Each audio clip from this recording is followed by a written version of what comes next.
Bonjour bien-aimés dans le Seigneur. Bonjour. Que le nom de notre Dieu soit béni en ce jour. Lui qui nous permet de nous retrouver en cet après-midi pour bénir son nom, pour lui dire merci pour tous ses bienfaits. Je dis merci à Dieu qui m'a conduit bien-aimé vers vous, afin que nous puissions partager ce culte bien-aimé et partager aussi une parole que l'Éternel nous a donnée en cet après-midi. Que son nom soit béni. Amen. Amen. Merci à Dieu. Merci aussi à l'homme de Dieu, le docteur Pasteur Henri, qui a permis que je me retrouve avec vous cet après-midi par rapport à la programmation qui a été faite. Nous allons donc partager un texte en cet après-midi bien-aimé dans l'évangile de Matthieu au chapitre 12, les versets 43 à 45, que notre bien-aimé Gilles puisse bien lire le texte. Matthieu, chapitre 12, les versets 43 à 45. Bien-aimé, écoutons avec recueillement la parole de Dieu. Amen.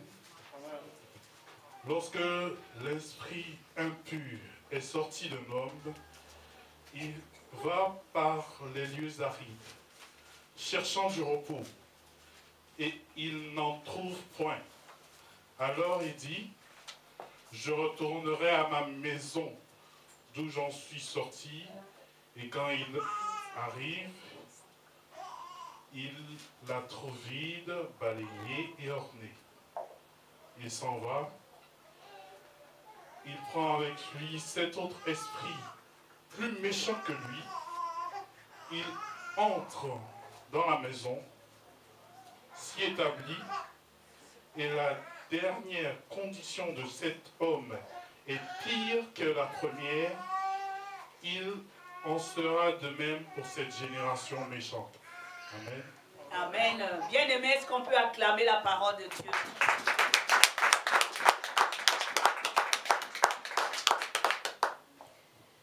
Nous avons intitulé le thème à partager cet après-midi, la crainte de Dieu.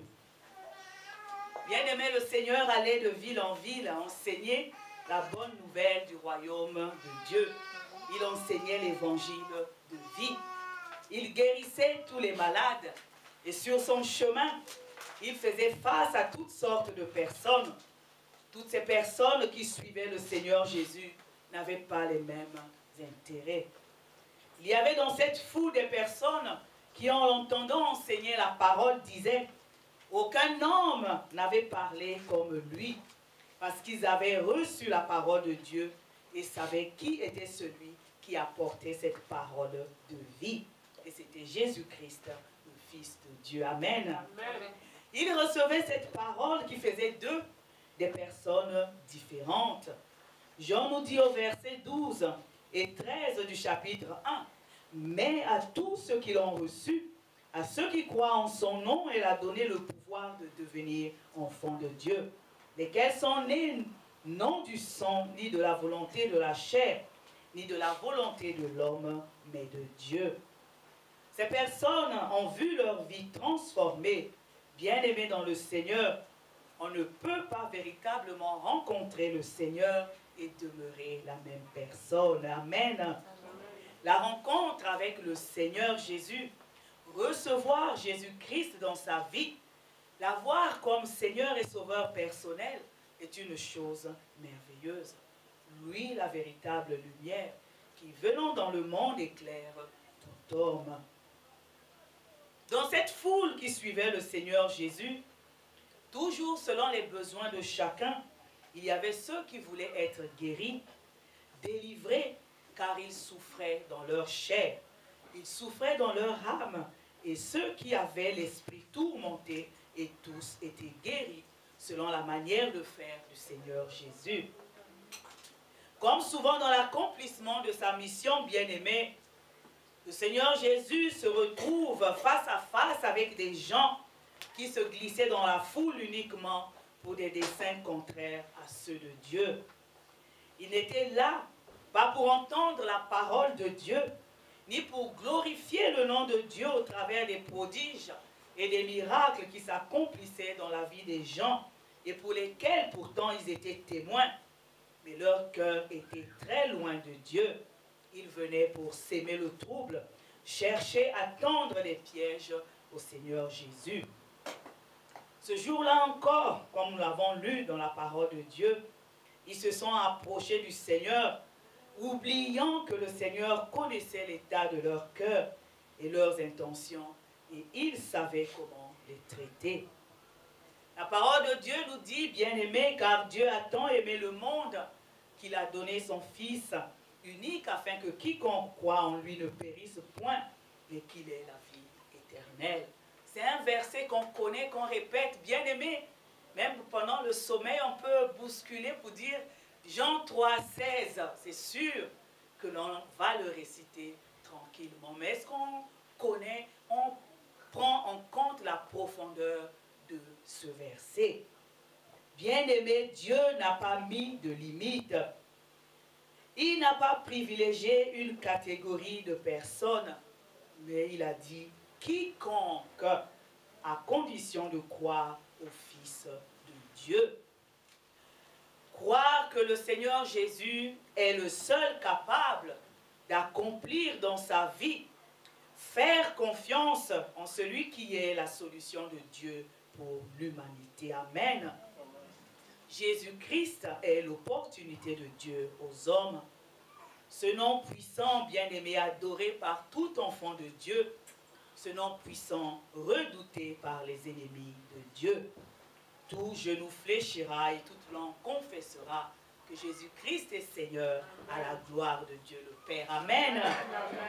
Lui qui a toute autorité, quoi de plus normal qu'aucun esprit impur ne tienne devant lui? Ces hommes bien-aimés qui s'étaient approchés du Seigneur n'avaient pas eu en eux la crainte de Dieu. Ceux qui venaient en vérité auprès du Seigneur Jésus voyaient quelque chose se passer dans leur vie. En devenant enfant de Dieu, on reçoit la nature de Dieu et on vit en nouveauté de vie. Comment as-tu rencontré le Seigneur Jésus? Bien-aimé, était-ce dans un moment de joie ou dans un moment de douleur, peut-être dans un moment de souffrance? Tout le monde n'a pas rencontré le Seigneur de la même façon. Le plus important, bien-aimé, c'est de lui donner entièrement son cœur et de lui faire confiance en tout et pour tout. Comme nous le dit la parole de Dieu, tu aimeras le Seigneur ton Dieu de tout ton cœur, de toute ton âme, de toute ta pensée et de toute ta force. Bien-aimé dans le Seigneur, plusieurs catégories de personnes, nous l'avons dit, suivaient le Seigneur Jésus. Au verset 43, le Seigneur Jésus parle d'un homme qui a été délivré d'un esprit impur. Un homme qui a été sorti de la captivité où il était. On peut dire Alléluia, gloire à Dieu, n'est-ce pas? Et souvent on se dit, ça y est, la personne a été délivrée. Mais est-ce qu'on fait attention à cet esprit impur qui est sorti de la personne? Non, je ne pense pas, on ne fait plus attention à cet esprit impur. Le Seigneur nous apprend que cet esprit impur devient errant, puisqu'il a été délogé du lieu où il avait élu domicile. Et lorsque l'esprit est chassé, bien-aimé, souvent, il ne sort pas de gaieté de cœur, mais il est obligé de le faire devant l'autorité qui lui demande de partir. Amen. Amen. Ces esprits impurs, bien-aimés, prennent parfois la forme humaine lorsqu'ils sont chassés. Certaines personnes qu'on croise dans la rue, dans les transports en commun, sont parfois des esprits impurs qui ont été délogés, qui deviennent errants. Ils peuvent prendre la forme humaine, ils peuvent prendre la forme animale, parce qu'ils sont à la recherche d'un endroit où élire domicile. Cet esprit impur devient vulnérable et il peut être victime d'un autre esprit impur qui pourrait le croiser. Cet esprit impur est dans les tourments car il ne sait où aller. Bien-aimé dans le Seigneur, est-ce que tu peux nous lire le texte de Luc au chapitre 8, les versets 30 à 33? Nous allons entendre ce que la parole de Dieu nous dit par rapport à cet esprit impur lorsqu'il est chassé, qui est dans les tourments et où il ne sait où aller. Jésus lui demanda, « Quel est ton nom ?» Légion lui répond, dit-il, car plusieurs démons étaient entrés en lui. Et ils le prièrent instamment, Jésus, de ne pas leur ordonner d'aller dans l'abîme. Il y avait là, dans la montagne, un grand troupeau de pourceaux qui paissaient. Et les démons lui supplièrent Jésus de leur permettre d'entrer dans ces pourceaux. Il le leur permit. Amen. Amen. Et on nous dit à la fin, à la partie B, que le troupeau se précipita des pentes escarpées dans le lac et se noya. Bien aimé, parce que ces esprits savaient qu'ils étaient perdus. Qu'en sortant de ce corps, ils seraient dans les tourments. Ils ne sauraient où aller. Voilà pourquoi ils avaient demandé à ce que le Seigneur les envoie dans les pourceaux. Et malheureusement pour eux, ces pourceaux aussi ont été noyés. Voilà, bien aimé. Lorsque les esprits sont délogés, ils deviennent errants. Voilà pourquoi il est très important de toujours se placer et demander la protection de Dieu lorsqu'on sort de chez soi. Amen. Amen. Même ne fût-ce que pour descendre la poubelle, bien aimé, demander la protection de Dieu. Combien de fois pour aller loin? Bien aimé, demandons aussi à Dieu de nous rendre invisibles aux yeux de tout esprit impur. Au verset 44, le Seigneur dit que cet esprit impur, qui ne se sent pas en sécurité, pour lui la solution c'est de retourner d'où il a été chassé. Pourquoi pas, se dit-il. Et malheureusement pour lui, la personne qui a été délivrée vit dans la crainte de Dieu.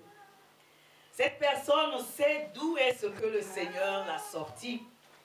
Cette personne prend cela en compte et demeure fidèle au Seigneur et fidèle aux préceptes de Dieu. Amen. La parole de Dieu nous dit, comme un lion rugissant, cet esprit impur rôde. Parce que l'ennemi, le diable est notre adversaire. Il est comme un lion rugissant. Il cherche qui dévorer. Bien-aimé, le Seigneur veut que ce que tu as reçu de lui demeure en toi et que ta vie change à jamais pour sa gloire. Amen. Amen. Il faut que la maison d'où est sorti cet esprit impur demeure vide et ornée et propre pour la gloire de Dieu et disposée à son service. La maison d'où l'esprit est sorti. Bien-aimé, la maison, notre corps, qui est le temple de Dieu, la maison, nos pensées, tout ce qui est en nous, bien-aimé, doit être gardé propre et orné. Pour cela, il faut que la personne qui a été délivrée vive dans la sanctification. Parce que la parole de Dieu nous dit, sans la sanctification, il est impossible d'être agréable à Dieu. Amen. Amen. Le Seigneur connaît l'importance de la sanctification. Voilà pourquoi il demande à celui qui se sanctifie de se sanctifier encore. Alors, qu'est-ce que la sanctification, bien-aimé? Du grec, j'ai regardé dans le dictionnaire biblique, il y a un mot, agiasmos. Le dictionnaire biblique nous dit que la sanctification, c'est la consécration, c'est être mis à part pour Dieu. Être mis à part pour Dieu. Lis-nous, bien-aimés, 1 Corinthiens chapitre 6, le verset 11, qui nous parle aussi de la sanctification, être mis à part pour Dieu.